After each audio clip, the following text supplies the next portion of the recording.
I will start with introduction of fibromyalgia.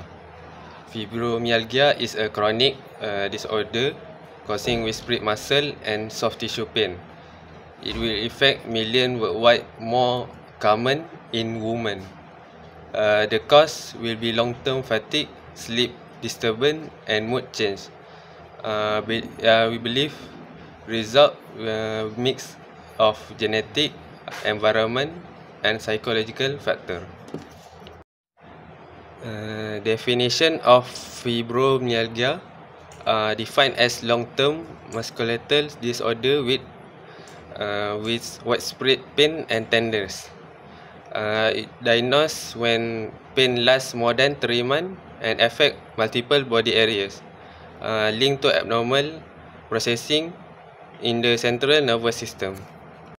Okay, so there is a multiple cause for it, and one of them is a genetic factor, which is one in family, a central nervous system abnormalities, which is brain amplifies pain signal, and third, hormonal imbalance, low serotonin or cortisol, and fourth, which is a stress, infection, or physical trauma as triggers. And fifth is emotional distress may worsen pain reception. Okay, as for the symptoms, it's widespread chronic pain in muscle and joints, which is fatigue and lack of energy, and is also sleep problems which is difficulty staying asleep and non-restorative sleep, and for cognitive issues, which is fibro fog, which it was a pure focus and memory, and lastly it's a headache, anxiety, depression, and digestive issue, which is called as IBS. As for prevention, there is no complete prevention, but symptoms can be controlled by doing regular exercise to improve strength and reduce pain. Next, stress management, mindfulness, meditation, relaxation. Next, good sleep habits to maintain consistent sleep schedule. And lastly, balanced diet and active lifestyle. For organ and system affected,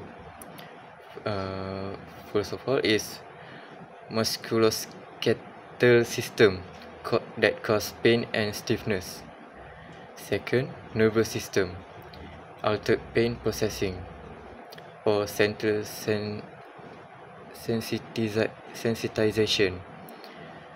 And third, endocrine system, hormonal changes. Immune system may show mild inflammation or stress response. And then digestive system, the effect is associated with IBS and stomach issues. And lastly, cardiovascular system, fatigue and poor exercise tolerance. For treatment, firstly, no cure, focus on symptom management and quality of life. Secondly, medications, pain reliever such as acetaminophen, antidepressant, duloxetine, and anti-seizure drugs, pregabalin. And thirdly, non-drug therapies, regular low-impact exercise such as yoga and walking, physical and occupational therapy, cognitive behavior therapy, CBT for stress and anxiety. Lastly, lifestyle change, good sleep hygiene, balanced diet, pacing daily tasks, join support groups, and patient education programs. So that's all.